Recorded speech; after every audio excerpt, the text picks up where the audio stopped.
소나무 시간입니다. 여러분들 만나 뵙게 되어서 진심으로 반갑습니다.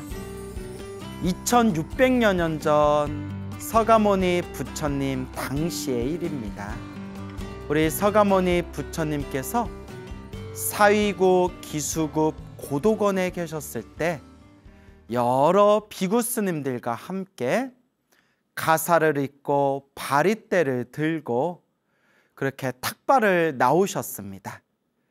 그때 부처님께서 수많은 비구 스님들과 함께 탁발하기 위해서 성에 들어갔는데 그때 한 남자가 짠 하고 나타나더니 길 한복판에다가 부처님 앞에서 금을 쫙 그어버리는 겁니다.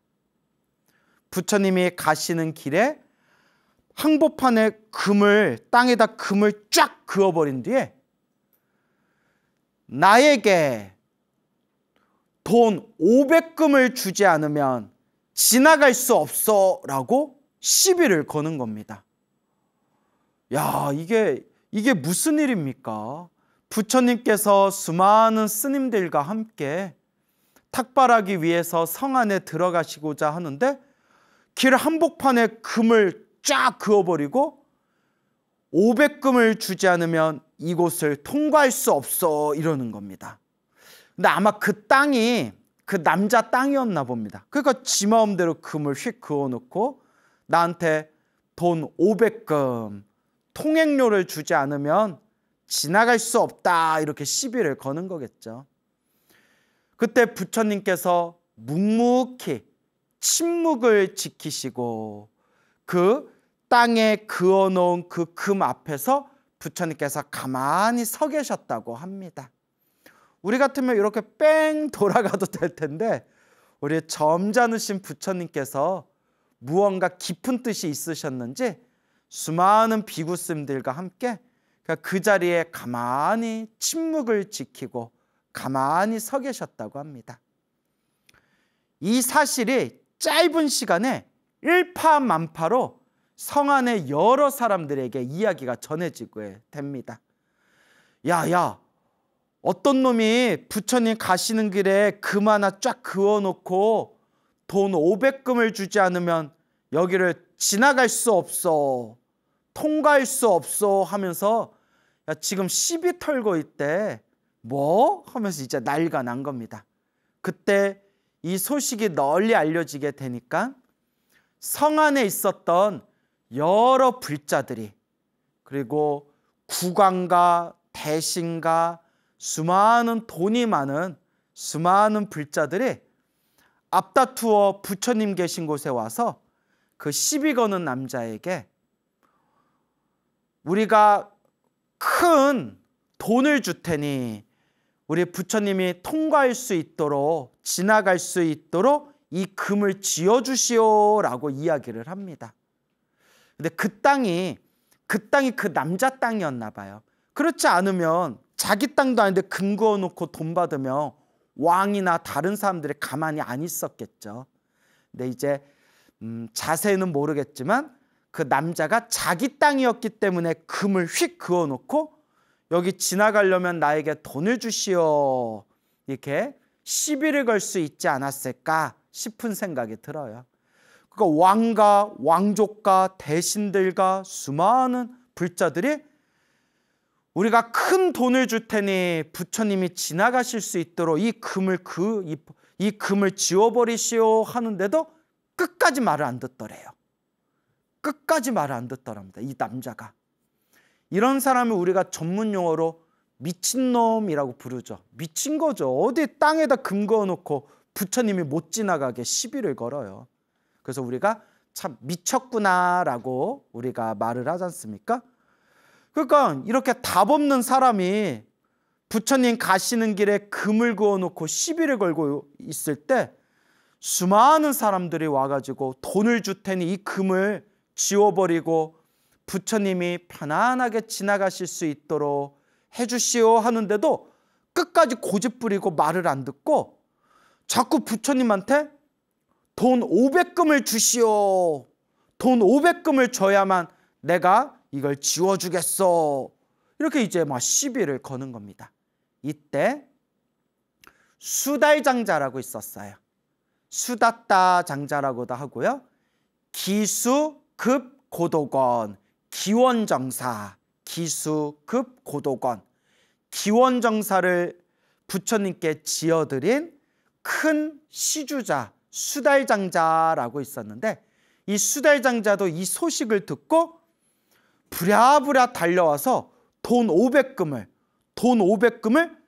그 남자에게 딱 줍니다. 수달장자가 주는 돈 500금을 딱 받은 거예요.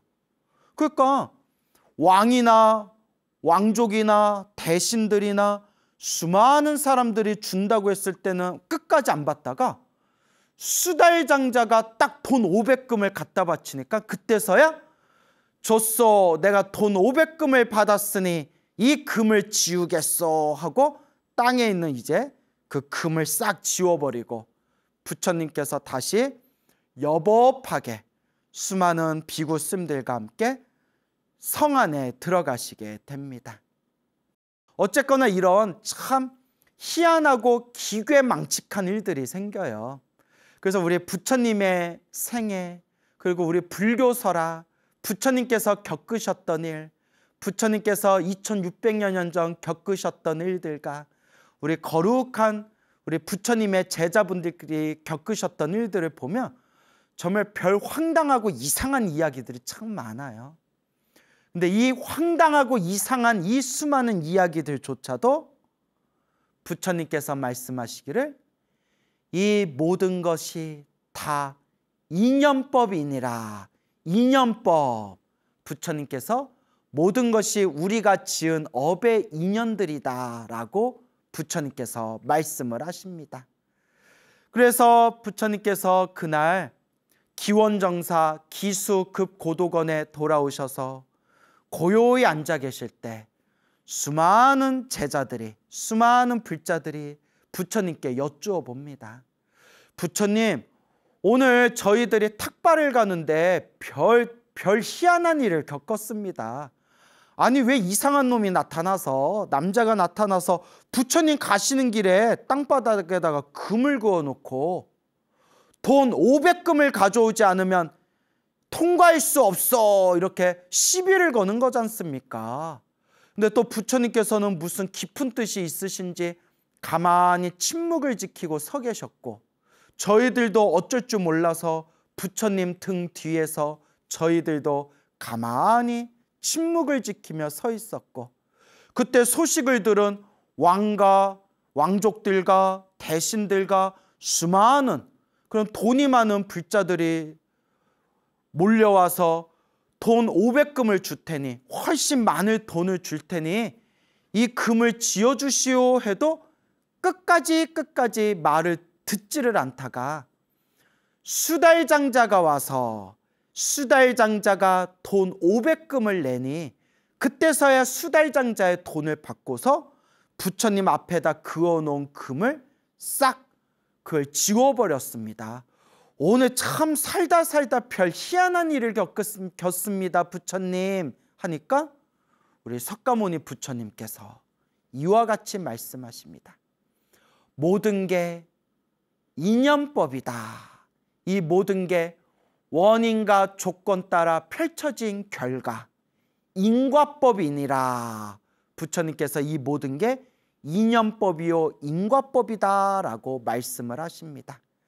그리고 부처님께서 그 수많은 불자들과 그 수많은 비구 스님들에게 이런 말씀을 해주십니다. 그대들이여 마땅히 오늘 있었던 일의 인연법을 말할 터이니 그대들은 귀를 열고 잘 병청하도록 하여라. 부처님께서 해주신 말씀이 수많은 과거 전생, 헤아릴 수 없는 머나먼 과거 전생에 어느 왕이 있었다고 합니다. 이 왕에게 아들이 있었는데, 왕자가 있었는데 왕자의 이름이 선생이었다고 합니다. 선생이라는 이름을 가진 왕자가 주변에 친한 사람들과 함께 이제 금수강산 전국 8도를 여행을 다니게 되었다고 합니다. 근데 어느 곳에 도착했는데 저쪽에서 사람들끼리 막 시끌벅적 막 싸우고 다투는 소리가 들리는 겁니다. 이 왕자가 무슨 일이 있나 해가지고 이렇게 슬쩍 보니까 왕의 신하인 재상, 이 재상의 아들이 다른 사람하고 막 다투고 있는 겁니다. 재상의 아들이. 그래서 왕자가 가서 또 어떻게 안면이 아는 처지니까 안면이 있는 처지에 왕자가 가서 무슨 일이 있길래 이렇게 다투고 계시오 하니까 요 재상의 아들이 도박, 노름을 했는데 도박을 할 때마다 그 돈을 다 잃어가지고 어떤 사람에게 돈 500금을 빌렸다는 겁니다. 근데 그 돈 500금도 싹 날려가지고 지금 갚지를 않아서 빚을 갚지를 않아서 막 싸우고 있었던 겁니다. 그때 왕자가 이렇게 얘기합니다. 이보시오, 이 돈을 빌린 사람이 이 나라 재상의 아들이요. 설마 그 돈을 떼어 먹겠어. 그러니 일단 집으로 보내주고 이 재상의 아들이 돈 500금을 갚지 않는다면 내가 대신 갚겠어. 내가 대신 갚을 테니까 내가 저 사람의 신분을 내가 증명하고 보장할 터이니까 저 재상의 아들을 보내주시오 해가지고 이 돈 빌려준 사람이, 이 빚쟁이가 이제 돈을 빌려준 사람이 이제 왕자의 말을 듣고 믿고, 그러면 이 사람이, 이 빚쟁이가 돈을 갚지 않으면 왕자인 당신이 돈을 갚으셔야 됩니다. 약조를 하고 그 재상의 아들을 보내주게 됩니다. 여기서 이제 일이 잘 끝났다라고 생각을 했는데 재상의 아들이 돈을 안 갚는 거예요. 돈을 안 갚아. 분명히 돈 갚는다고 해놓고 돈을 안 갚아. 이런 사람을 우리가 전문 용어로 뭐라고 하죠? 양아치라고 하죠. 아니, 빌렸으면 갚아야지. 왜 안 갚아? 그것도 돈 있는 사람이 정말 돈이 없어서 뭐 한 푼의 돈도 없어서 못 갚는다면 뭐 또 그러려니 하겠지만, 아니 어떻게 돈이 없어서 못 갚는다는데. 근데 재상의 아들이 얼마나 재산이 많겠어요. 그냥 내가 이 나라 재상의 아들인데 내가 돈 안 갚는다고 지들이 어쩌겠어. 배째라 하면서 돈을 끝까지 안 갚았대요. 나쁜 놈.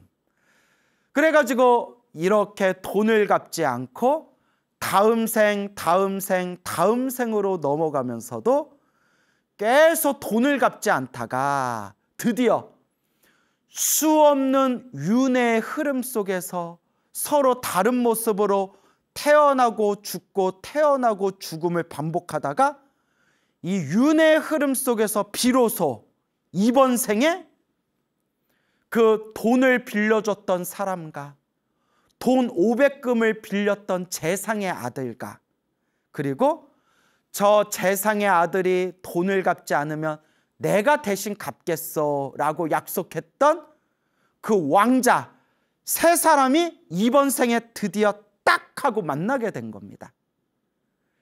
그러면서 부처님께서 이와 같은 머나먼 과거 전생 이야기를 해주시면서 하시는 말씀이, 오늘 부처님이 탁발하기 위해서 길을 걷다가 땅 한복판에 금을 싹 그어놓고 선을 그어놓고 돈 500금을 주지 않으면 여기를 통과할 수 없어 하고 시비를 걸었던 그 시비 걸던 남자가 그 과거 전생에 돈 500금을 빌려줬던 바로 그 사람이었다는 거예요. 돈 500금을 빌려줘 놓고 끝내 받지 못했던 그 사람이 부처님 가시는 길에 선을 쫙 그어 놓고 돈 500금을 주지 않으면 통과할 수 없어. 그리고 금을 그어 놓고 부처님께서 그 금을 넘지 않고 부처님께서 가만히 침묵을 지키며 서 계셨잖아요. 부처님이 바로 이번 생 석가모니 부처님이 바로 수없는 과거 전생 저 재상의 아들이 돈을 갚지 않으면 내가 대신 갚겠소 라고 얘기했던 바로 왕자였다는 거예요. 석가모니 부처님의 머나먼 과거 전생이 바로 선생이라는 이름을 가진 왕자였다는 거예요. 그 왕자였을 때 저 사람이 돈 500금을 갚지 않으면 내가 대신 갚겠소 라고 약속을 했는데 수없는 생애 동안 돈 빌려간 놈이 돈을 끝까지 받지 않았기에 그러면 왕자가 대신 돈을 갚겠다 약속했잖아요. 그 왕자가 이번 생 석가모니 부처님이 되셨는데 석가모니 부처님이 되었을 때 그 돈 빌려줬던 그 남자가 석가모니 부처님을 보고 이 남자는 과거 전생을 기억할 수는 없지만 부처님은 과거 전생을 다 알아도 그 남자는 과거 전생이 기억나지는 않지만 왠지 무의식적으로 왠지 이 무의식 밑바닥에서 저 부처님에게 돈 500금을 받아야 되겠다라는 게 딱 발동을 한 거예요. 이게 인연법이에요. 이게 인연법이에요.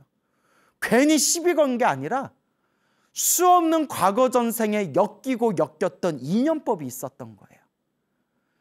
그래서 다른 수많은 사람들이 와서 대신 돈을 주겠다고 하더라도 그 돈 빌려줬던 왕자, 그 돈을 빌려줬던 그 사람, 이번 생에 부처님에게 시비 걸던 그 남자가 다른 사람 돈을 막 끝까지 안 받았던 거예요. 그때 수달장자가 나타나서 그 시비 걸던 남자에게 돈 500금을 주니까 수달장자가 준 그 돈은 딱 받았잖아요. 자, 눈치채셨죠? 이제 한 명 남았잖아요. 한 명. 그 돈 500금을 갖다 준 그 수달장자가 바로 그 머나먼 과거 전생에 돈 500금을 빌렸던 재상의 아들이었던 겁니다.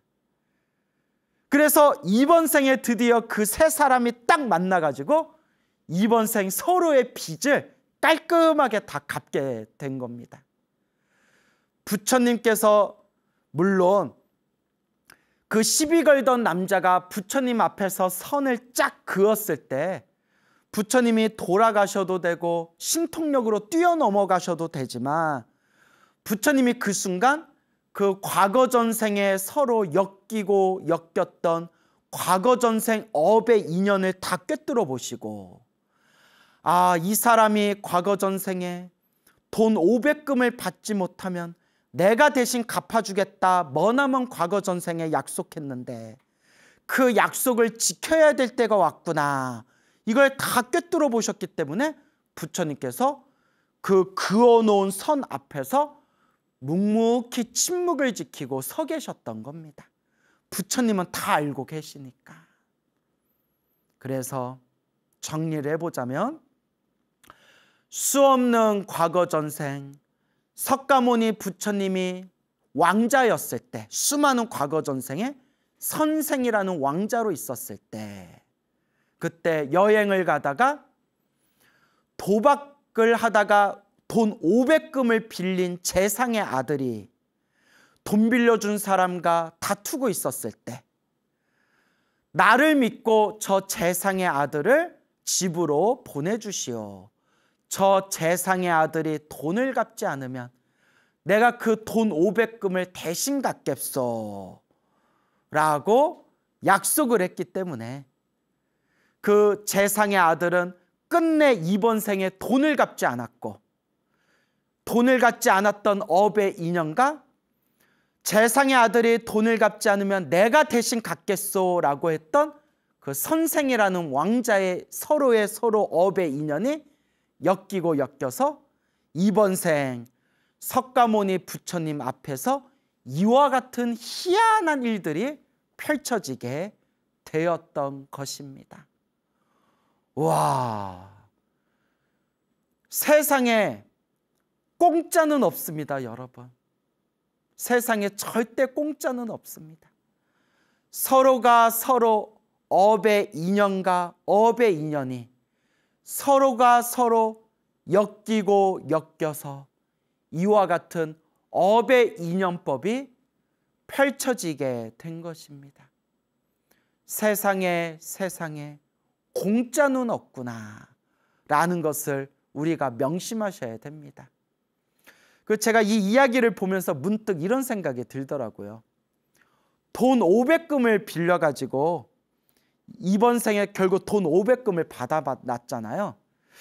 대충 금리라든가 이자 뭐 그런 거 따지면 돈 500금 더 받아야 되지 않나? 라는 생각이 들더라고요. 수없는 억겁의 과거 전생에서부터 지금까지 돈을 안 갚고 그 부채가 늘어나고 요새 금리도 엄청 뛰었다는데, 그래서 돈 500금, 수많은 과거 전생에 돈 500금을 빌려줘 놓고 이번 생에 돈 500금만 받으면 이거 손해 아닌가? 라고 그냥 저 혼자 우스개로 그렇게 생각을 했습니다. 그래서 여러분, 옛날 옛적부터 큰 스님들이 이런 말씀을 하셨어요. 우리 중생들이 이 윤회의 세상에서 서로 만나고 헤어지고 만나고 헤어짐을 반복할 때 이번 생 만나는 모든 인연들이 빚을 갚기 위해 만났거나 빚을 받기 위해 만났다. 우리 중생들의 만남과 헤어짐, 서로 모든 인연들이 다 빚으로 만난 거래요. 빚을 받으려고 만난 것도 있고 빚을 갚으려고 만난 것도 있대요. 그래서 세상은 공짜가 없답니다. 서로가 서로 업의 인연에 의해서 서로가 서로 펼쳐지게 된 것입니다. 요새 뉴스에 보니까 우리나라 사기 범죄가 굉장히 심각하더라고요. 실제로 세계 각 범죄를 분석한 그 통계에 보면 우리나라가 압도적으로 사기 범죄 1위래요. 한국인이 머리 좋다 하더니 그 좋은 머리로 못된 데에다 쓰나 봐요. 사기 범죄 1위, 사기 공화국이라고 불리우는 데가 바로 우리 대한민국이래요. 우리나라는 법이 좀 이상해서 사기죄는 형벌이 좀 낮대요. 우리나라가 다른 나라에 비교해 보면 전체적으로 강력범죄를 저질렀을 때 형벌이 낮은 편이래요, 우리나라가. 그러니까 속된 말로 그냥 사람들한테 아주 크게 사기친 뒤에 감옥 가서 몇 년 살다가 나와서 해외에 가가지고 몰래 사기친 돈, 숨겨놓은 돈으로 그냥 평생 잘 먹고 잘 살면 된다. 뭐 이런 생각들을 가지고 있대잖아요. 미쳤어요. 세상이 다 미쳤어요. 사장님이 미쳤어요가 아니라 세상이 다 미친 것 같아요.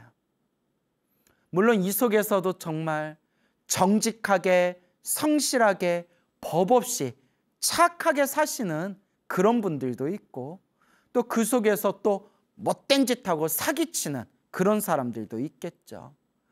하지만 이 부처님의 인과법, 부처님의 인연법을 모르는 놈들은 남에게 사기쳐 놓고 이번 생 잘 먹고 잘 살면 되지, 인생 한 방 아니냐라고 생각할 수 있겠지만 참으로 어리석은 짓이구나. 참으로 어리석은 사람들이구나. 이번 생 혹 사기를 성공했다 해서 이번 생 죽을 때까지 호의호식하고 이번 생 죽을 때까지 죽는 그 순간까지 그렇게 부귀영화를 누리면서 살아갔다 하더라도 다음 생, 다다음 생 수없는 윤회의 흐름 속에서 이 무서운 업보를 받으면서 그 업보를 갚아야 되는데, 어리석은 중생들은 이 인과법을 모르는구나 라는 생각이 듭니다. 우리가 뉴스 보면서 뭐 사기 범죄를 저지려 가지고 그렇게 사기죄로 다른 사람 마음에 피눈물 흘리게 하고 피멍들게 한 사람들 있죠? 혹 이번 생 몇 년만 살다 나오고 혹 이번 생 조금 고생한다 하더라도 그걸로 그 업이 절대 소멸되는 게 아닙니다. 그 빚을 그 수많은 사람들 눈에 피눈물 흘리게 하고 그 수많은 사람들 가슴에 피멍을 들게 했던 그 수없는 그 한이 맺힌 그 업보를 윤회의 흐름 속에서 갚고 갚아야 됩니다. 그러니 참으로 어리석은 사람들이라 말하지 않을 수가 없습니다. 부처님 법을 닦는 우리 불자들은 세상에 공짜가 없구나. 인과법이 분명히 이 인과법이 있구나. 모든 것이 다 내가 지은 업의 인연대로 펼쳐지고 있구나. 이걸 마음에 되새기셔야 됩니다. 인연법이 참 무섭습니다. 이 인과법이 참 무섭습니다. 하지만 부처님 법을 모르고 부처님의 법을 믿지 않는 사람들은 이번 생 너무나 무거운 업보를 지으면서 살아가고 있구나 라는 것을 우리가 명심하면서 우리 불자들만이라도 부처님의 가르침을 잘 닦아나가는 우리 불자들만이라도 부디 이번 생에 나쁜 업을 짓지 말고 자꾸 복과 선업과 공덕을 짓도록 노력해야겠습니다. 명심하고 명심해야겠습니다. 옛적에 몇십 년 전에 그 우화라는 큰 스님이 계셨어요. 우화 스님, 우화라는 어른 스님이 계셨는데 우리 선배 쓴 어른 스님들께서는 다 아시는 그런 아주 천진도인, 하도 성품이 순진하고 순박하고 천진난만하셔서 천진도인이라고 불렸던 우화라는 스님이 계셨어요. 몇십 년 전에. 그 우화라는 스님이 계셨는데 우화 스님께서 그 신도들의 시준물이 참으로 귀하고 소중하다. 시준물을 함부로 쓰면 안 된다 해가지고 신도님들이 주신 그 시준물을 잘 모아서 정말 인색하다는 소리를 들을 정도로 정말 아껴 쓰고 아껴 쓰셨대요. 정말 당신도 다 떨어진 옷에 구멍난 양말에 정말 절에 꼭 필요한 데만 아껴 쓰고 아껴 쓰면서 신도들이 올린 시준물을 아주 소중하게 아껴 쓰시는 그런 스님이셨다고 합니다. 스님, 아니 왜 이렇게까지 왜 이렇게까지 그렇게 없이 사세요? 왜 그렇게까지 그렇게까지 아끼세요? 하면 이 우화 스님께서 하신 말씀이 그런 말 하지 말아라. 신도들이 피땀 흘려서 올린 이 시준물을 함부로 쓰면 다음 생 다다음 생 소로 태어나서 신도들한테 이 시준물 다 갚을 때까지 소로 태어나서 갚아야 된다. 그런 말 하지 말아라 라는 말씀을 하셨대요. 우와, 그 옛날 큰 스님들은 이렇게 인과법을 무섭게 여기셨어요. 그 인과법을 신도들이 피땀 흘려서 올린 이 시준물을 함부로 쓰면 수없는 생 동안 소로 태어나가지고 이 시준물을 갚아야 되는데 무섭지 않겠느냐. 무섭다. 소로 태어나서 갚아야 된대요. 그러니까 저도 본명 광우잖아요. 광우. 근데 우자가 소자는 아니에요. 우자가 한 말이고. 그러면서 정말 그 시준물을 신도들의 시주를 아껴 쓰던 스님이 있었는데 그렇게 스님들이 와가지고 스님 제가 뭐 돈이 필요하니까 좀 주십시오. 뭐 약값이 필요하니까 좀 주십시오. 옷값이 필요하니까 좀 주십시오 하면 그렇게 그게 아까우셔서 잘 안 주시고 주셔도 조금 주셨대요. 조금 주셨대요. 그런데 모 스님이 있었는데 그 모 스님은 우화 스님한테 그렇게 돈을 잘 받아왔대요.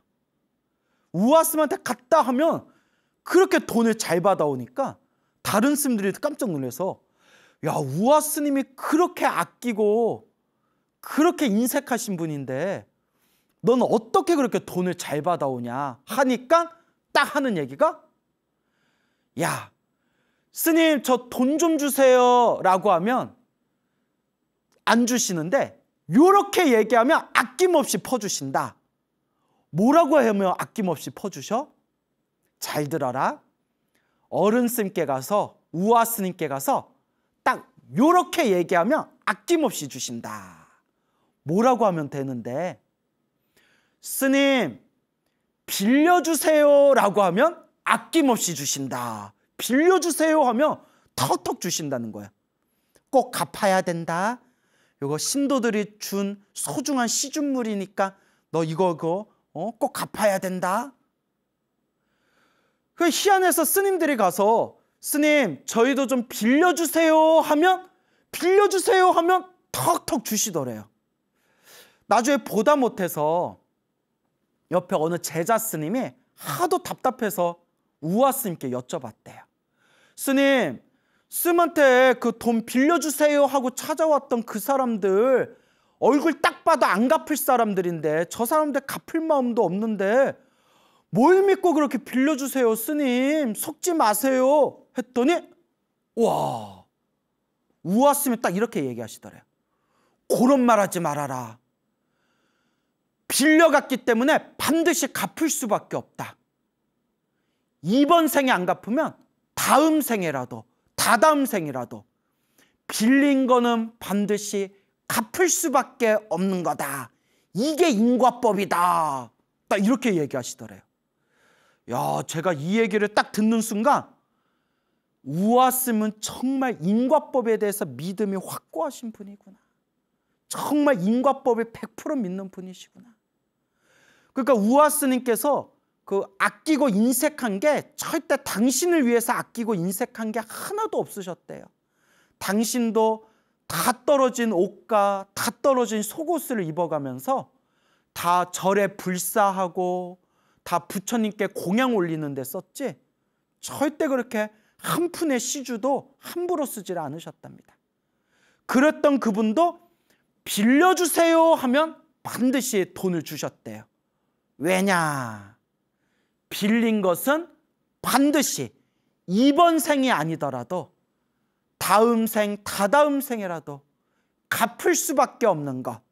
이게 바로 우주의 법칙이고 인과법이고 인연법이다 라는 이야기가 되겠습니다. 여러분, 세상에 공짜가 없습니다.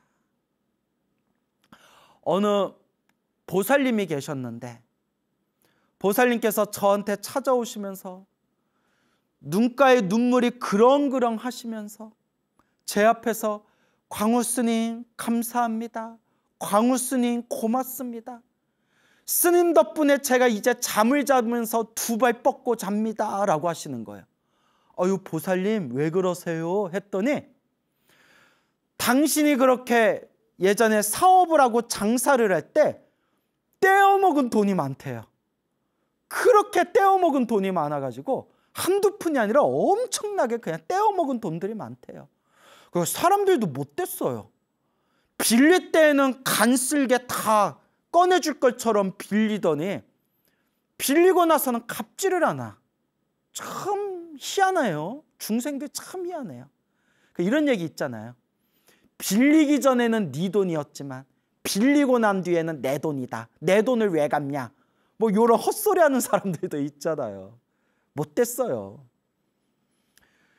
그래서 아이고 그 돈이 어떤 돈인데, 아이고 그 돈이 어떤 돈인데 하면서 자다가도 가슴이 답답해가지고 자다가도 벌떡벌떡 일어났대요.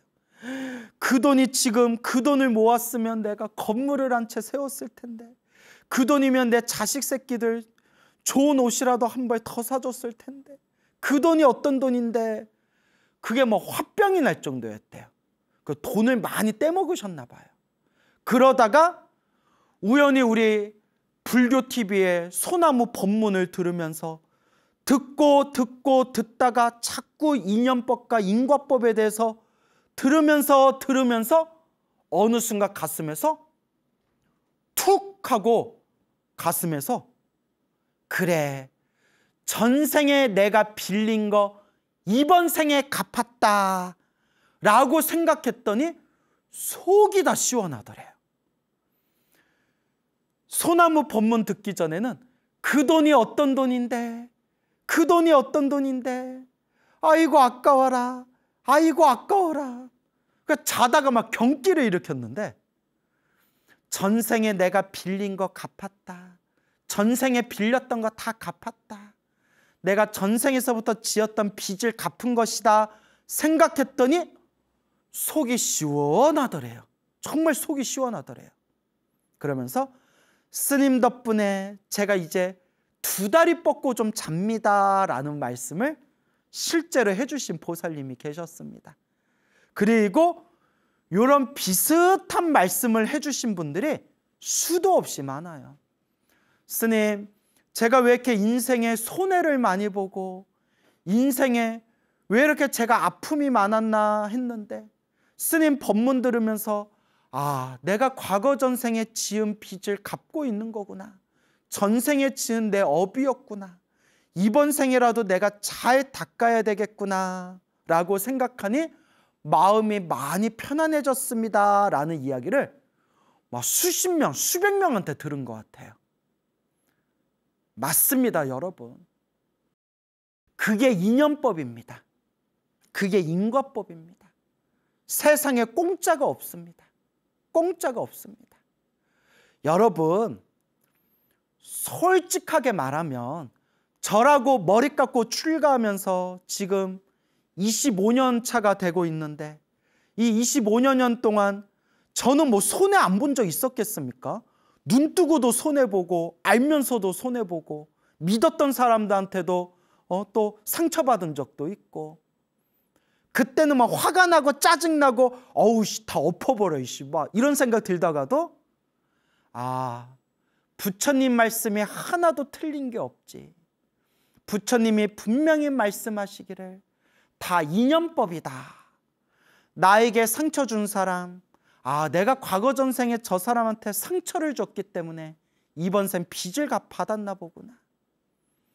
내가 다른 사람 때문에 크게 손해를 보고 또 크게 또 안 좋은 일을 겪었을 때에도 아, 저놈 정말 나쁜 놈, 정말 못된 놈 이러면 내 속만 더 아파요. 전생에 지은 내 업을 이번 생에 좀 받았나 보구나. 전생에 지은 빚을 이번 생에 좀 갚았나 보구나. 다 내 업이다. 다 내 업이다. 이번 생에 업장소멸하는 것이다 하면 속이 훨씬 편안해져요. 속이 훨씬 편안해져요. 그래서 어떤 분이 이런 질문을 하더라고요. 스님, 제가 빌려준 큰 돈이 있는데 갚지를 않아요. 지금 소송을 할까 고민 중인데 소송을 하면 또 나쁜 업이 될까 봐 고민이에요. 어떻게 하면 좋을까요? 그래서 제가 딱 이렇게 말씀드렸어요. 안 받을 수 있으면 깔끔하게 안 받고 전생에 내 빚이다 혹은 다음 생, 다다음 생이라도 갚겠지 생각하면 최고인데 우리 같은 중생이 그런 마음 내기도 힘들고 또 일상생활에 가정생활을 하다 보면 집에 써야 할 돈도 있는데 그 큰 돈을 잃어버리면 또 살아가면서 또 재정적으로 힘들 수가 있고 그러니 내가 받아야 할 돈이 있어서 정당한 방법으로 법적인 도움을 받아서 소송을 걸어서 받는 것은 악업이 되지는 않습니다. 악업이 되는 건 아닙니다. 사기쳐서 소송 걸어서 그 돈을 빼오는 거는 나쁜 업보지만 받아야 할 돈이 있어서 정당한 방법으로 받는 건 그건 나쁜 업보는 아닙니다. 다만 원망하지는 마십시오. 미워하지는 마십시오. 그 제일 중요한 게 소송을 해서 받았건 혹은 끝내 못 받았건 원망하지는 마십시오. 나쁜 마음을 갖지는 마십시오. 저는 그렇게 말씀드리고 싶습니다 라고 했던 적이 있었습니다. 그러니까 그분이 아유 스님 마음이 좀 정리가 되네요 라고 말씀을 하시더라고요. 그러니까 여러분 받아야 할 돈이 있으면 받아야 할 것이 있으면 정당한 방법으로 받으세요. 정당한 방법으로. 단 제가 말씀드리고 싶은 거는 불자라면 혹 결국 끝내 못 받았다 하더라도 너무 속상해하거나 너무 가슴 아파하거나 너무 막 가슴에 막 화를 내고 나쁜 마음을 갖지는 마시고 그냥 차라리 에휴 전생에 지은 빚을 이번 생 그냥 갚았나 보다. 그리고 이번 생 못 받은 게 있으면 이 받아야 되는데 못 받은 게 있으면 다음 생 다다음 생이라도 결국은 받게 된다 라는 마음으로 인연법에 대해서 인과법에 대해서 중심을 딱 가지고 확신을 가지시기 바랍니다. 결국 우리 불자들에게 가장 중요한 것은 이번 생 부처님 법을 만났을 때 늘 기도하면서 업장소멸하고 복을 짓고 선업을 짓고 공덕을 닦으면서 내 복의 그릇을 내 복의 창고를 크게 만들고 넓혀야 된다라는 것을 기억하십시오.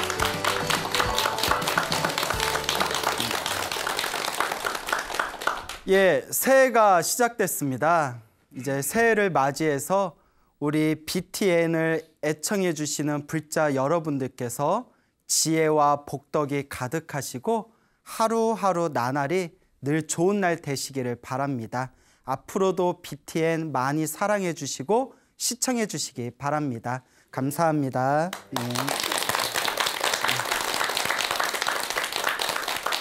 예, 이제 오늘 여러분들께 들려드릴 이야기는 우리 BTN을 애청해 주시는 또 불자께서 직접 경험하고 얻으신 아주 신비스러운 기도가피에 대해서 또 재미난 이야기를 들려드릴까 합니다.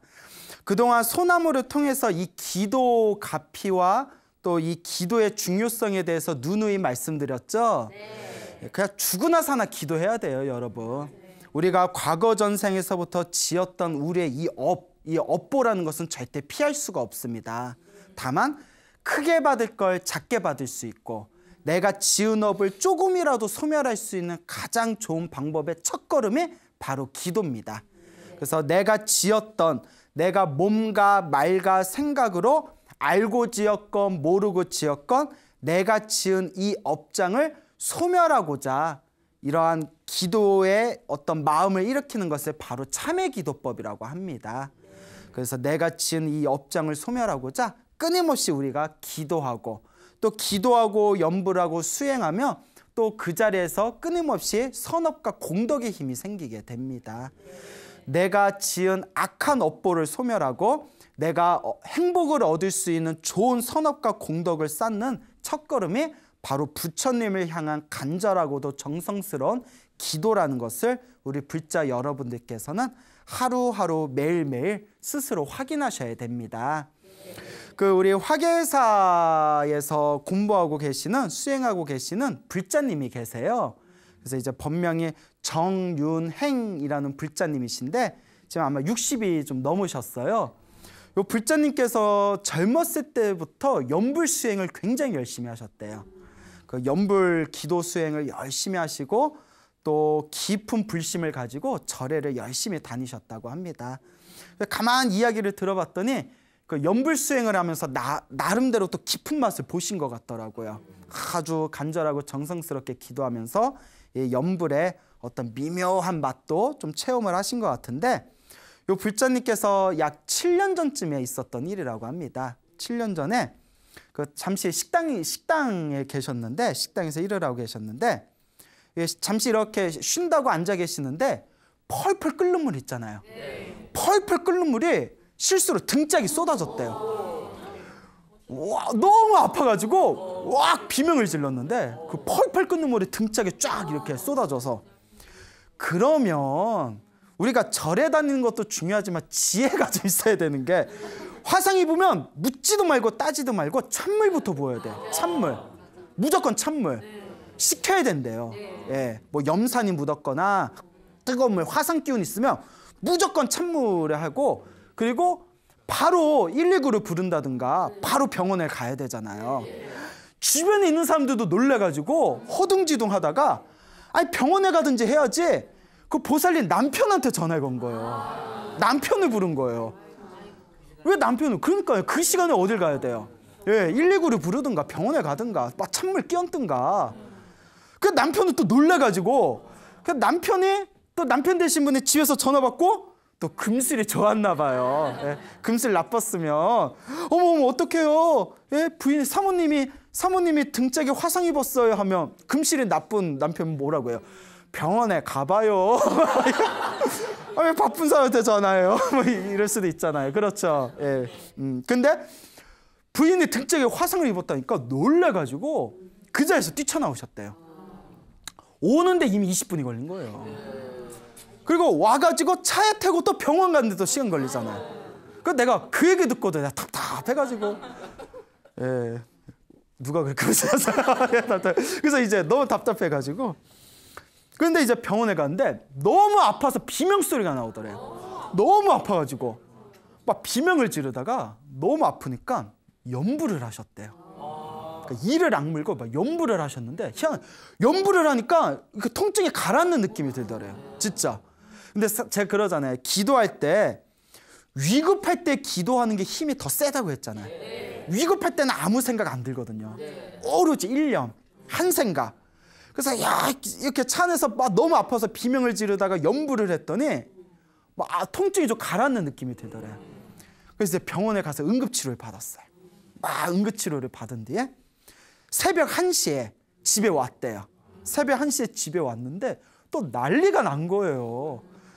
집에 문을 열었는데 집안에 연기가 모락모락 나는 거예요. 웬일인가 했더니 남편이 냄비에다 물을 올려놓고 놀래서 뛰쳐나와가지고 새벽 1시에 들어왔는데 집안에 연기가 모락모락 나가지고 냄비에 불이 붙기 직전이었대요. 냄비에 불. 냄비를 엄청 튼튼하게 만들었나 봐. 좀 약하게 만들었으면 그 불 확 붙잖아요. 또 조금만 늦었으면 큰일 날 뻔했대요. 그래서 또 가서 그걸 껐어요. 그래서 그게 무사히 넘어갔는데, 이제 치료를 화상센터에서 치료를 받았대요.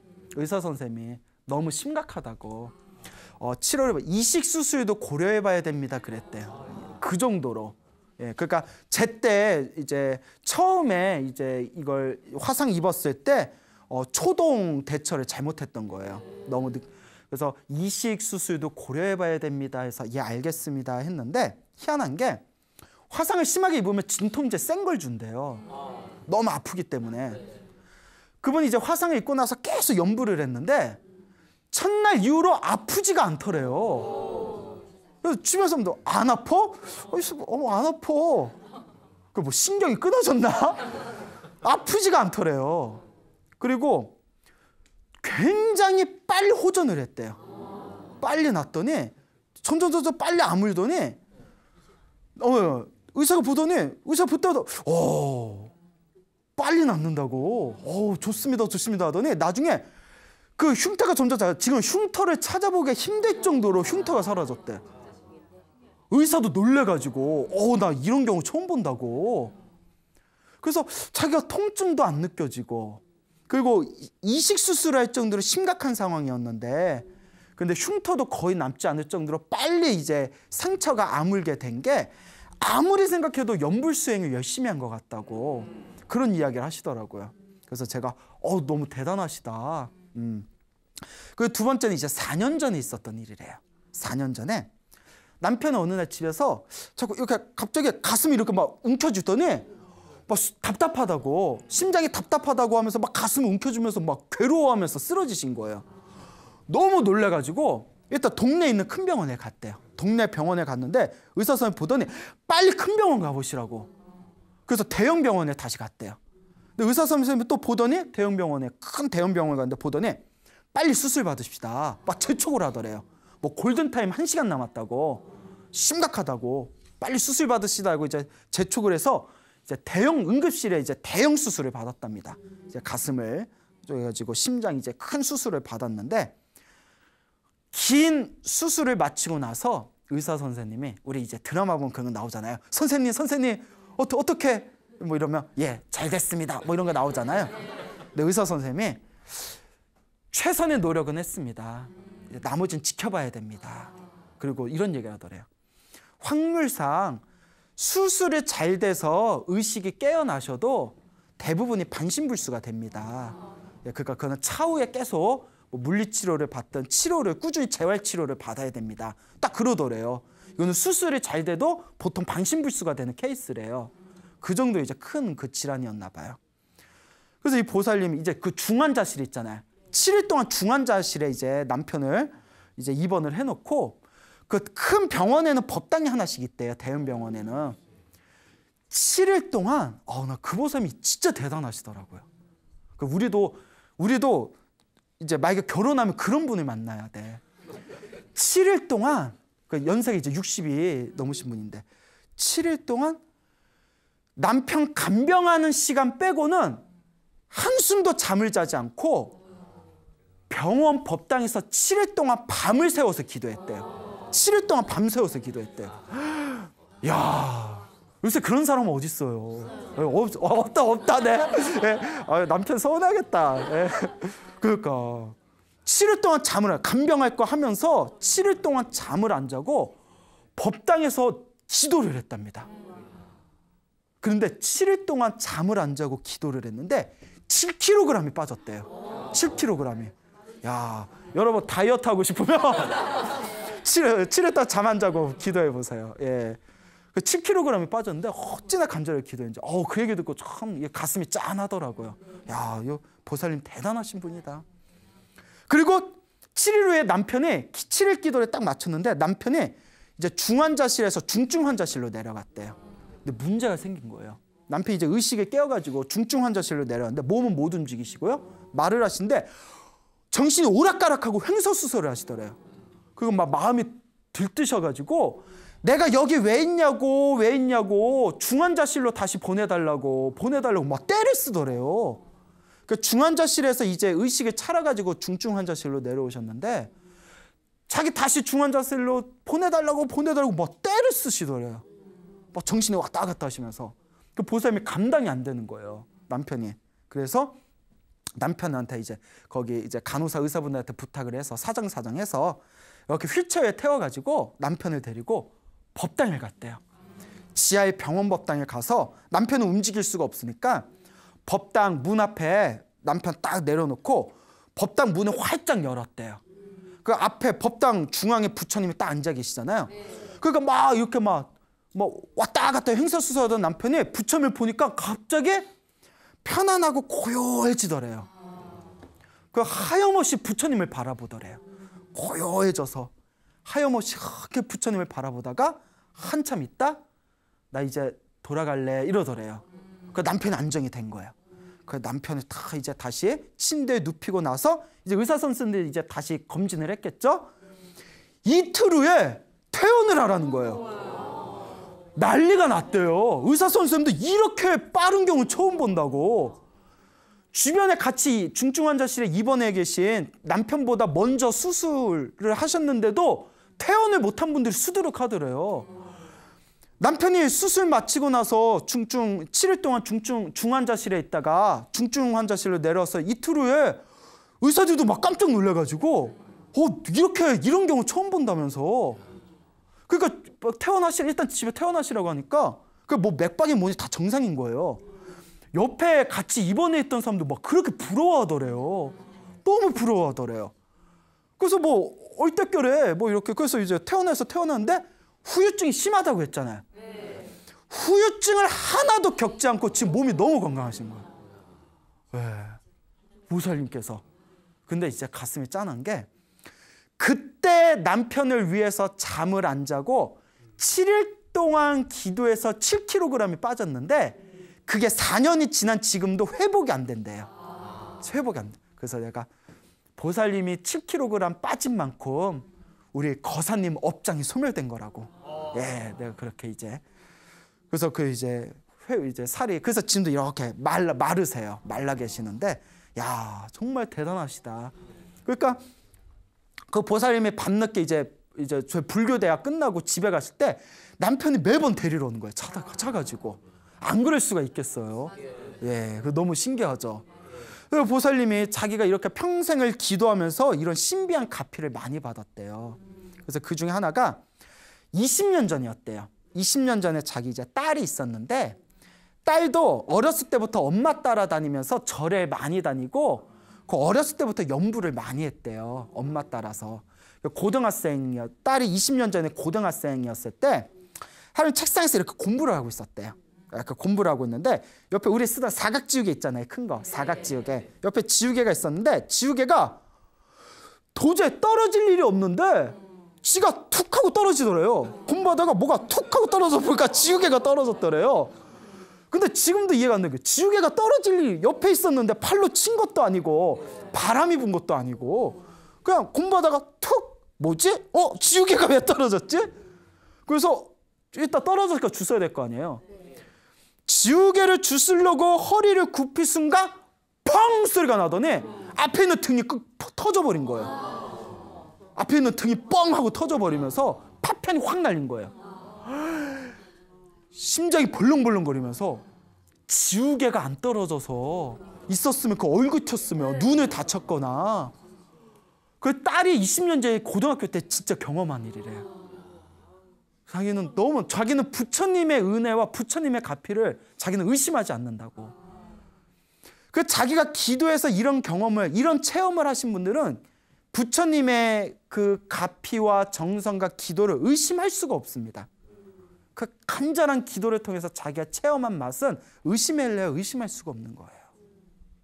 그래서 당신이 큰 화상을 입었을 때에도 간절하게 연부를 해서 거의 흉터가 거의 남지 않을 정도로 호전이 되었고 남편이 심장을 부둥켜 안고 쓰러졌을 때에도 7일 동안 간절하게 기도를 해서 큰 가피를 얻었고 그리고 아주 오래된 얘기지만 20년 전에는 고등학생이었던 딸이 그 지우개가 이유도 없이 떨어졌는데 그거 주우려고 하는 순간에 등이 펑 터져버리고 그런데 제가 한번 찾아서 봤어요. 20년 전이잖아요.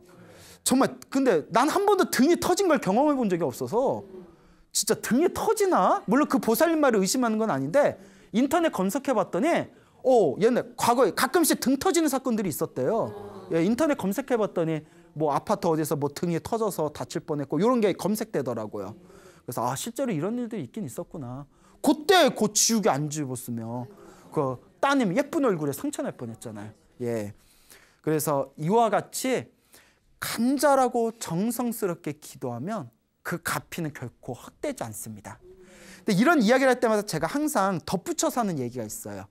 스님, 저도 기도 열심히 했는데 저는 잘 못 느끼겠어요 하는 분은 자, 첫째, 정말 정성스럽게 안 한 거예요. 그냥 시간 나면 하고 잠깐 깔짝깔짝 해놓고 나는 열심히 했는데 라고 생각하는 경우가 있고 정말 정성스럽게 열심히 했는데도 효과가 없으면 일상생활 가운데 내가 마음을 잘 썼나 못 썼나를 한번 또 보셔야 돼요. 이거 중요해요. 저도 이제 이렇게 기도하시는 분들 보면서 느낀 건데 법당에서는 기도 열심히 해놓고 법당 밖에서는 마음을 되게 잘 못 쓰는 분들이 있어요. 알죠? 무슨 말인지.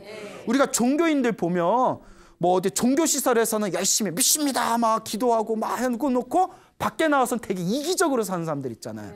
그거 같아요. 우리가 복 짓는 거잖아요. 복 짓는 거 중에 최고는 마음 잘 쓰는 거거든요. 마음을 잘 써서 복을 줘야 그 복이 나한테 오는 거잖아요. 근데 절에 와서는 기도 열심히 해놓고 밖에서는 막 이렇게 사람들 사이에서 막 이기적인 마음으로 자기의 이기심을 위해서 살아가면 그 기도는 완전한 효과를 보기가 쉽다 어렵다? 어렵다는 거죠. 가만히 보면요. 기도를 열심히 하면서 마음 잘 쓰는 분들이 가피를 빨리 받더라고요. 묘한 도리가 있어요. 그래서 팔만대장경의 핵심이 마음법이라고 했잖아요. 마음 잘 쓰는 게 팔만대장경의 핵심이거든요. 요 마음 깨치고 마음 잘 쓰는 거. 그러니까 우리가 자꾸 오해하는 게 그냥 법당에서 부처님한테 도와주십시오 하면 무조건 도와주는 걸로 착각하는 분들이 있어요. 아닙니다. 이게 미묘한 밀당의 묘미가 있어요. 밀당. 썸 탄다고 하죠. 우리 부처님하고 썸 타는 거야. 부처님 도와주세요 하면 부처님이 도와줄까 말까? 도와줄까 말까? 그 어떻게 해야 도와주실까요? 내 마음을 잘 쓸 때 저절로 그 복을 얻는 겁니다. 그러니까 내가 정말 절에서는 기도 열심히 하는 것 같은데 일이 잘 안 풀린다 하시는 분들은 평상시에 내가 마음을 어떻게 쓰는지도 한번 판단해 봐야 돼요. 세 번째 이제 중요한 게 있어요. 세 번째 중요한 거. 정말 기도도 열심히 정성스럽게 열심히 하고 있고 마음도 잘 썼는데도 나쁜 일이 생기거나 안 좋은 일이 생기는 거는 이거는 딱 경전의 정답이 나옵니다. 크게 받을 업보를 작게 받고 있는 거라고. 업장소멸을 하고 있는 겁니다. 선생님 저 정말 기도 열심히 했는데 저는 몇 년 동안 기도해도 좋은 일이 하나도 안 생겼어요 하는 분들은 나쁜 일이 생길 걸 그나마 기도해서 그 정도로 끝난 거라고. 경전을 보다 보면 그런 내용들이 나와요. 예, 그러니까 내가 기도한 공덕은 헛되지 않습니다. 간절하게 기도하면 분명히 갚이가 있습니다. 저하고 친하게 지내는 어느 불자님도 하시는 말씀이 스님 말씀처럼 기도를 열심히 했더니 몇 년 열심히 기도했더니 뭐 로또가 당첨된다거나 뭐 사업이 대박이 난다거나 엄청나게 좋은 일이 생기는 건 없지만 마음이 편안하고 알게 모르게 주변 일이 편안하게 풀린대요. 그게 갚인 것 같다고. 예, 뭐 로또 대박 나고 뭐 사업 대박 나는 거는 그건 또 전생에 지은 자기 제복이 있어야 돼요. 그것도 자기 제복이 있어야 됩니다. 평생 기도 한 번 안 했는데도 로또 터진 사람들 있잖아요. 그건 전생에 지어놓은 게 있는 거예요. 만약에 기도 열심히 해서 로또 터지면 나 벌써 한 3번은 터졌겠다. 아, 나도 기도 얼마나 열심히 했는데요. 예? 내가 스님이 내가 막 관세음보살 만약에 기도를 했대. 관세음보살 하면서 관세음보살 로또보살 예? 로또보살 이러면 돼요 안 돼요? 안 되잖아요. 될 일도 안 돼요. 욕심으로 기도하면. 예. 다 내 복대로 살더라고. 로또보살 괜찮다. 예. 하여튼 다 복대로 사는 거예요. 그래서 기도를 열심히 하면 내 이제 악업을 소멸하게 되고 그 내 악업을 소멸하면서 자꾸 내 복을 지어야 됩니다. 그 참회 기도를 하면서 법당에서 참회 기도하면서 내 업장 소멸하는 거고 평상시에 마음을 잘 쓰면서 복을 짓는 거예요. 이 두 가지가 딱 맞아떨어져야 돼요. 그러니까 스님 기도를 열심히 했는데도 저는 효과가 없어요. 아니요, 효과가 있는데 내가 전생에 지어놓은 복이 없어가지고 효과가 더디게 나타나는 것뿐이에요. 지금 잘 닦아놓으면 다음 생에라도 다 받아갑니다. 그러니까 당장 일희일비하지 마시고 소원이 이루어지네 안 이루어지네 그런 것도 다 놓아버리고 꾸준하게 기도하고 복 지으시면 돼요. 가끔 상담 오면 가장 이제 받기 싫은 상담 중에 하나가 스님 하면 될까요? 아, 내가 어떻게 알아? 그래서 제가 항상 드리는 말씀이 있어요. 된다 안 된다도 생각하지 말아라. 다 인과 업보다. 내가 지은 대로 돌아오니까 되니 안 되니도. 왜냐하면 되니 안 되니 따지면 자꾸 욕심이 일어나요. 왜 안 도와주지? 왜 안 도와주지? 다 개뻥이잖아. 막 이런 생각이 든다고요. 사람이 자꾸 그런 이익 쪽에 빠져들면 진정한 기도는 마음이 편안해지는 거. 마음이 편안해지고 기도하고 복을 지으면 원하지 않아도 복이 들어옵니다. 이게 불법의 중요한 핵심이라는 걸 좀 이해해 주셨으면 좋겠습니다. 예, 알겠죠? 그래서 진정한 기도는 욕심 없이 기도해야 된다. 기도를 마치고 나서 부처님께 소원을 빌 때에도 되든 안 되든 뭐 소원을 빌 때 그 집착하는 마음은 없어야 돼요. 예, 그래서 내 복은 반드시 나에게 돌아온다라는 걸 명심하시길 바랍니다. 그래서 이와 같은 이 신비한 기도의 값이라는 게 분명히 있습니다. 그래서 며칠 전에 소나무의 애청자이신 우리 어느 스님께서 당신이 너무나 신비한 불보살님의 가피를 체험을 하고 경험을 하셨다고 이걸 제발 불자분들에게 널리 좀 전해달라고 직접 연락이 오셨어요. 이 얘기를 듣고 내가 얼마나 신심이 나는지 내가 그 스님 말을 못 믿는 건 아니지만 나도 너무 신기해서 아 진짜입니까 스님? 그 스님께서 아 같이 중객끼리 거짓말 하겠습니까? 아 진짜입니다. 너무 신기해가지고 네? 그래서 네, 그 스님한테 스님 정말 대단하십니다. 궁금하시죠? 네. 궁금하시죠? 네. 500원. 자 그래서 네. 그 스님이 경상도 쪽에 계시던 스님이신데 경상도 쪽에 그 스님이 이제 개인적인 이제 법명하고 사찰 이름은 대지 말아달래요. 당신 그냥 조용히 기도하는 스님이고 당신의 이름을 이렇게 사람들에게 전하기 위해서 하는 얘기 아니라 정말 불보살의 가피가 있다는 걸 체험해서 우리 신자, 불자분들끼리 기도 열심히 하시라는 뜻에서 이제 저에게 해주신 이야기라면서 당신의 개인 신상은 밝히지 말아달라고 신신당부를 하셨어요. 그래서 이제 양해 바라고요. 요 스님께서 경상도 쪽에 계시는 분인데 2003년도가 되었을 때 2003년도면 거의 한 15년 전이죠. 2003년도가 딱 됐을 때 갑자기 자기가 올해 죽을 것 같다는 느낌이 들더래요. 자기가 자꾸 올해 죽을 것 같다. 내가 올해 죽을 것 같아. 올해 한 번도 그런 생각해 본 적이 없었대요. 근데 갑자기 요 가슴 밑바닥에서 내가 올해 죽을 것 같아. 내가 올해 명예 다할 것 같아. 내가 올해 저승 갈 것 같아. 이런 생각이 들더래요. 그래서 그 생각이 내가 왜 이러지? 내가 왜 이런 생각이 들지? 왜 이러지 하다가 자기가 죽을 것 같다라는 강박관념이 그 강박장애가 6개월 동안 지속되더래요. 그러니까 돌아버리겠더래요. 여러분도 6개월 동안 나 죽을 것 같아, 죽을 것 같아 라는 생각 들어보세요. 정말 사람 정신이 피폐해지죠. 6개월 동안 자기가 죽을 것 같다라는 그런 편집증적인 강박장애가 생기니까 스님이 미쳐버리는 것 같아서 이대로 안 되겠다. 정답은 부처님께 있다. 그래, 내가 의지할 거는 불보살님밖에 없다 해가지고 그때부터 간절하고 정성스럽게 관세음보살 기도에 들어가셨대요. 관세음보살. 관세음보살, 관세음보살. 하염없이 관세음보살을 아침에 눈 뜨면 저녁에 잠들 때까지 저에게 답을 주십시오. 제가 왜 이렇게 마음이 괴롭고 힘듭니까? 왜 자꾸 이런 무서운 생각이 일어납니까? 저에게 답을 주십시오 하면서 간절하게 관음기도를 했대요. 그러다가 그 2003년도 그 추석 한 달 전에 꿈을 꿨대요.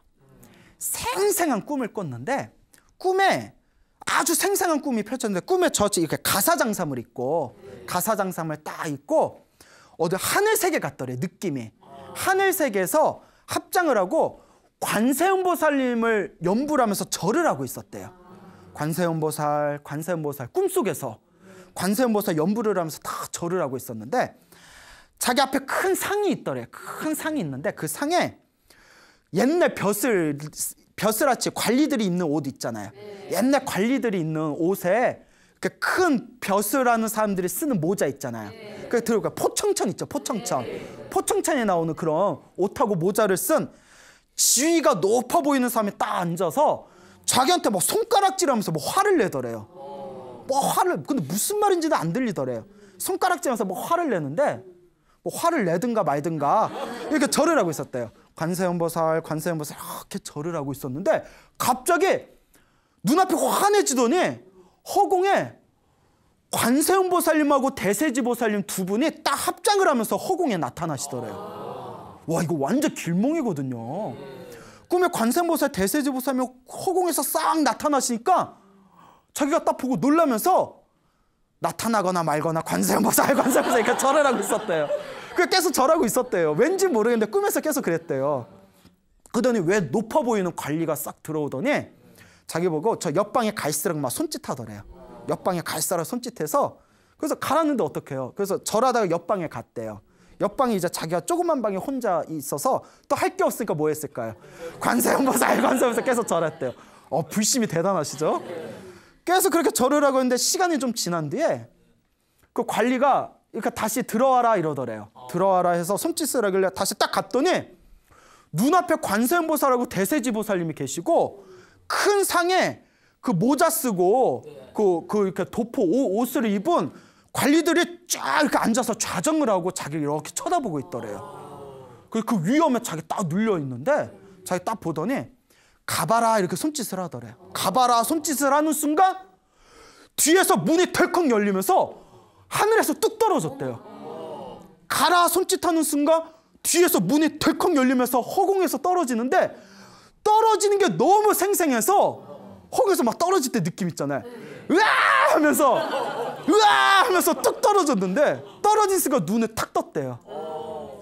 너무 생생해가지고 온몸에 땀이 흠뻑 젖었대요. 그래서 이게 뭔 꿈인가 왔으면 뭔 꿈이지? 너무 생생하니까 너무 신기하더래요. 그래서 그분이 이제 기도 스님이라서 이제 새벽 종성하고 도량석하고 새벽 종성하고 큰법당에서 다 기도를 올린 뒤에 큰법당 예불을 마친 뒤에 삼성각에 올라갔대요. 삼성각이라고 법당 아시죠? 그래서 우리가 뭐 독성, 칠성, 산신 이렇게 세 분의 성인을 모셔놨다 해서 삼성각이라고 하거든요. 근데 칠성 다 아시죠? 칠성, 북두칠성 할 때. 그런데 그 삼성각에 딱 올라갔는데 삼성각이 이제 촉히고 삼성각 예불 드리려고 딱 하는데 그때 항상 예불 드릴 때 한 번도 그런 적이 없었는데 갑자기 삼성각의 삼성 세 분이 누구 모신다고 했죠? 산신, 독성, 칠성 모신다고 했죠. 옆에 칠성탱화가 있는데 칠성탱화에 자기 눈이 딱 갔대요. 순간 꿈에서 봤던 똑같은 사람들이 그려져 있더래요. 자기 간이 콩알만해져가지고 꿈에서 봤던 그 모자 쓰고 그 관리 옷 입고 있던 포청천 닮았던 사람들이 칠성탱화에 똑같이 그려져 있더라는 거야. 너무 놀라서 간이 콩알만해진 느낌이야. 야, 대박. 그래서 이거 뭔 일일까. 그리고 추석 한 달 전에 꿈이었다고 했잖아요. 그리고 2003년도 추석 그 다음 날 태풍이 불었어요. 그때 어마어마한 태풍이 불어서 막 마을 하나가 사라지고 그랬잖아요. 스님이 잠을 자는데 그날따라 막 비바람이 몰아치더래요. 꽝꽝꽝꽝 하고 비바람 몰아쳐. 이거 심상치 않다는데 밤에 이렇게 자고 있는데 지붕이 날아갔대요. 지붕이 뻥 하고 날아갔는데 막 비가 쏟아지더래요. 얼굴에 비가 막 쏟아지니까 뭐야 하고 있는데 깨가지고 뭐야 하는데 여러분 장판이 밀리더래요. 장판이 몸이 미끄러진 게 아니라 장판이 밀리더래요. 그래서 장판이 밀려서 뭐지? 집이 밀리는 거예요. 산사태가 나가지고 장판이 밀려서 장판이 막 밀리니까 이거 뭐지? 이거 집이 밀리는 거예요. 뭐지? 하는 순간 꽝 거리면서 벽이 무너지면서 흙더미 토사가 산사태가 완전히 그 집을 밀어버려가지고 스님이 휩쓸려 나갔대요. 토사 진흙탕에 몸이 휩쓸려서 그냥 산사태가 나가지고 쫙 밀려 나가는데 순간 스님이 아무것도 생각 안 나더래요. 오직 하나. 야, 진짜 대단하더라고요. 딱 합장을 하고 산사태에 몸이 와 휩쓸려서 막 밑으로 막 휩쓸려 나가는데 딱 합장을 하고 오직 관세음보살만 보여요. 아무것도 생각 안 나고 관세음보살만. 목이 터져라 그냥 관세음보살만 외쳤대요.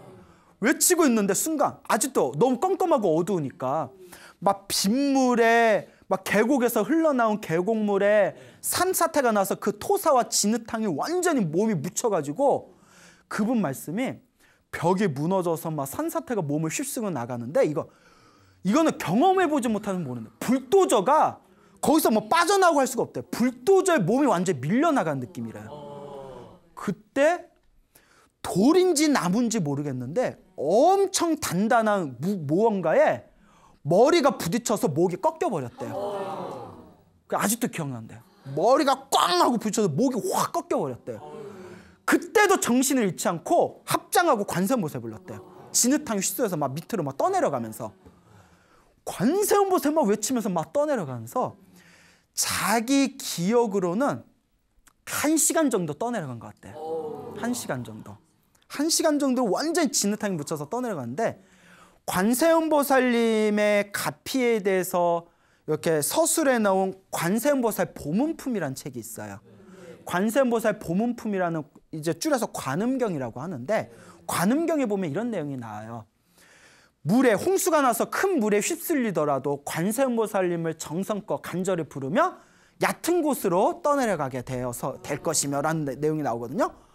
그러니까 시간상 뭐 시계를 못 봤으니까 정확한 시간은 모르겠는데 체감상 1시간 정도에 떠내려간 것 같은데 정신을 이렇게 차려봤더니 얕은 데로 떨어져 있더래요. 그래서 막 관세음보 몸이 비틀비틀 일어나서 이제 절에 가야 되니까 엉금엉금 기어서 대충 자기 이렇게 거리 감각으로 기억을 더듬어서 막 바위니 나무니 흙이니 다 이렇게 부셔진 데를 엉금엉금 기어서 관세음보살 부르면서 절로 올라갔대요. 근데 신기한 게 그때 올라가도 굉장히 위험한 상황이었는데도 다치질 않고 무사히 갔대요.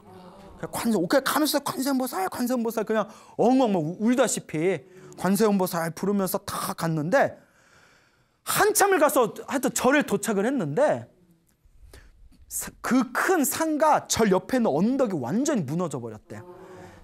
산 자체가 완전히 박살이 나가지고 절이 다 휩쓸린 거예요. 자기가 거기서 살아남은 거예요. 근데 여러분 이게 상식적으로 이게 말이 안 된대요. 흙에 휩쓸려서 내려가면 몸이 돌이나 모에 계속 부딪히면서 몸이 찢겨서 부셔진대요. 사실 지금 한 얘기가 상식적으로 이게 말이 안 되는 얘기래요. 1시간을 휩쓸려 갔는데 쌤 또 머리에 막 부딪혔다고 그랬잖아요. 목이 꺾이고. 사람의 몸이 하다못해 사람이 물에 휩쓸려서 떠내려가도 중간중간 돌에 부딪히면서 사람의 몸이 찢겨나간대요. 하물며 흙으로 돼 있는 진흙탕과 토사에 묻혀서 1시간에 떠내려갔는데 이거는 살 수가 없대요. 근데 스님은 살았잖아요. 그 다음날 읍내 병원에 갔대요. 병원에 갔는데 CT 촬영까지 다 했는데 몸에서 구멍이랑 구멍에서 흙이 다 나오더래요. 구멍이랑 구멍에서 흙이 다 나오는데 CT 촬영까지 정밀하게 다 촬영을 했는데 다친 데가 하나도 없대요. 병원에서 그냥 가서 쉬시라고. 다친 데가 하나도 없다라는 거예요. 그러니까 이 얘기를 듣는 나도 얼마나 놀랐겠어요. 스님 말을 못 믿는 게 아니라 진짜입니까? 아니 중대끼리 거짓말 하겠습니까? 그러면서 진짜입니다 스님. 그 구수한 사투리로 스님 내가 진짜 경험한 겁니다. 근데 목소리 들으면 딱 알잖아요. 그러면서 왔는데 이분이 그때서 이해가 간 거예요. 자기가 올해 목숨이 올해 당신이 이제 이 세상을 떠날 운이었던 건데 그래서 2003년도가 내가 자꾸 죽을 것 같다는 생각이 든 거였어요. 그런데 여러분 꿈에서 그때 사건이 터지기 한 달 전에 꿈에서 그 북두칠성 칠성탱화에 있는 분하고 똑같은 분 만났다고 했잖아요. 여러분 북두칠성에 맡고 있는 그 힘 중에 하나가 수명장수잖아요. 그 우리 흔히 사주팔자에 단명살이 있다 하면 칠성기도 올리고 막 그런 얘기 있잖아요. 물론 저는 부처님한테 기도하는 게 최고다라고 얘기를 하지만 옛날 민간신앙 그런 게 있어요. 북두칠성 7분의 신선들이 한 분은 학문을 담당하고 그리고 그 한 분은 수명을 담당하고 또 한 분은 재물을 담당하고 인간사 7가지를 담당하시는 신선들이다 해서 북두칠성 신앙이 옛날부터 있었거든요. 그 꿈에서 북두칠성 만나고 관세음보살 대세지보살 만난 게 자기가 열심히 불보살님한테 기도해서 내 수명이 늘어났다는 그런 꿈이 예지몽이었구나. 그때 다 이해가 되더래요. 그래서 자기가 이번 올해 죽을 운이었는데 간절하게 관음기도를 해가지고 내 명이 늘어난 거였구나. 그러면서 이분이 나는 이번 생에 죽을 운이었는데 내가 불보살님 때문에 살았구나. 그리고 이분이 딱 너무나 이 불보살님한테 너무나 감사한 마음이 들어서 나는 이제부터 평생 부처님 은혜 갚으면서 살아야 되겠다. 그래서 이분이 하시는 말씀이 스님께서 실은 출가하고 나서 마음을 못 잡아서 환속할 생각까지 있었대요. 그냥 머리 기르고 환속을 할까 하다가 부처님 때문에 살아났잖아요. 자기는 이미 한 번 죽은 거고 이번 생에 다시 한 번 태어난 거다. 이번 생 오직 부처님한테 은혜 갚는 마음으로 내가 산다.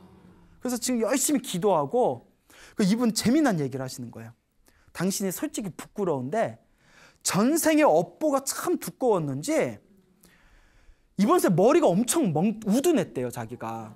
그래서 우리 천수경 있잖아요. 스님들이 외우는 독경할 때 천수경이 있는데 출가하고 3년이 지났는데도 천수경을 못 외웠대요. 천수경 신묘장구 다란이를 못 외웠대요. 보통 빨리 외우면 우리가 행자 때 빨리 외우면 7일 만에 외우고 머리가 그냥 평범한 사람도 15일이면 보름이면 외우고 머리가 좀 둔한 분도 한 달이면 외우거든요. 바짝 외우면 3년 동안 외우지 못했대요. 도반승들한테 얼마나 창피한지 그런데 기적이 일어난 거예요. 그때 머리를 꽝 부딪히고 나서, 아니 그분이 그랬어요. 머리를 부딪혀서 목이 꺾이고 나서 기억력이 엄청 좋아지셨대요. 자기가 너무 신기하다는 거예요. 그래서 지금 뉴스나 신문이나 그렇게 세속과 관련된 바깥 일은 기억이 잘 안 나는데, 부처님 가르침하고 관계된 경전이나 부처님 말씀은 너무 기억이 잘 된다는 거예요. 그때 떠내려가면서 머리가 부딪혀서. 그래서 자기도 너무 신기하다고. 그래서 이 스님께서 자기는 이제 오직 부처님 은혜 갖는 마음으로 지금 법화경을 수행하면서 법화행자로서 지금 이 수행의 길을 걷고 계시다고. 왜냐하면 그 금방 말한 관세음보살 보문품 있죠. 네. 관세음보살 보문품이 법화경이라는 책 안에 있는 거예요. 그래서 28품이거든요. 법화경 28품 중에 하나가 관세음보살 보문품이에요. 그래서 지금 법화경 수행을 열심히 하고 있고 또 교화불사 열심히 하고 있다고. 그래서 이 스님께서 저한테 자기가 이 이야기라는 건 절대 자기 잘났다고 자랑하는 게 아니라 자기가 정말 경험한 신비와 기적의 불보살의 가피다. 이 이야기를 많은 불자분들에게 전해주셔서 정말 부처님 기도 가피가 있으니까 의심하지 말고 열심히 기도하라는 뜻에서 이 이야기를 소나무에서 좀 널리 전해달라고 그냥 간곡하게 부탁을 하셨습니다. 그래서 나도 그 스님한테 너무 고맙다고. 스님 얘기 듣니까 나도 막 신심이 나는 거예요. 야, 그래 역시 우리의 불법은 헛되지 않구나. 죽을 사람이 살아났잖아요. 진흙탕에서 1시간 동안 산사태가 나서 휩쓸렸는데 살은 거는 정말 이건 기네스북감이에요. 그 옛날 어느 탐사대가 이렇게 산맥을 올라가다가 절벽에서 떨어진 적이 있었대요. 근데 어떻게 살았냐면 절벽에서 떨어졌을 때 회오리가 불어가지고 절벽에서 떨어져다가 회오리를 타고 올라와서 절벽에서 살아났다라는 실화가 있어요. 이거는 정말 기적 중에 기적이죠. 예. 근데 이 스님도 그런 기적 못지않은 엄청난 가피를 받으신 겁니다. 그래서 제가 제가 이미 오래전부터 제가 자주 받는 상담이 있다. 스님, 무슨 기도를 해야 됩니까? 그래서 제가 이제 그런 질문 하지 말아라. 그래서 제가 방송에서 여러 번 얘기했잖아요. 관음 기도를 하든 지장 기도를 하든 금강경을 하든 법화경을 하든 어떤 기도를 하든 하나로 통한다. 누누이 말씀드렸잖아요. 오늘 또 전화 왔어. 오늘 무슨 기도하면 좋니? 내가 그래서 그래서 또 이제 녹음 테이프처럼 무슨 기도를 하든 하나로 통했더니 그래서 다 부탁이 있는 게 저한테 상담하는 건 좋은데 광우스님하고 상담하기 전에 소나무가 140회까지 지금 됐거든요. 좀 끝까지 다 보고 상담했으면 좋겠어요. 이미 소나무 140회 다 이야기해 놨거든요. 광우스님 잘생긴 얼굴을 실물로 꼭 보고 싶습니다. 이런 게 아니면 그냥 기도법에 대해서 상담받고 싶으신 분들은 소나무에 다 이야기해 놨으니까 관음 기도라든 지장 기도라든 무슨 기도를 하든 하나로 밀고 가면 불보살의 에너지는 똑같습니다. 금방 얘기하신 그 스님이 관음 기도를 해서 가피를 받았지만 지장 기도에서도 효과 보셨을 거예요. 무슨 기도를 하든 하나로 다 통하니까 절대 불보살님의 가피에 대해서 의심하지 마시고 한번 간절하게 정성스럽게 마음을 잘 쓰면서 기도해 보시기 바랍니다. 내가 기도한 공덕과 가피는 반드시 불보살님의 에너지와 나와 함께하고 있음을 믿으시길 바랍니다. 네. 알겠죠? 네. 여러분 행복해지고 싶습니까? 네. 행복한 삶을 창조하고 싶습니까? 네. 복을 지으십시오. 선업을 지으십시오. 공덕을 쌓으십시오. 복과 선업과 공덕의 힘이 여러분들을 진정한 행복의 길로 이끌어 줄 것입니다.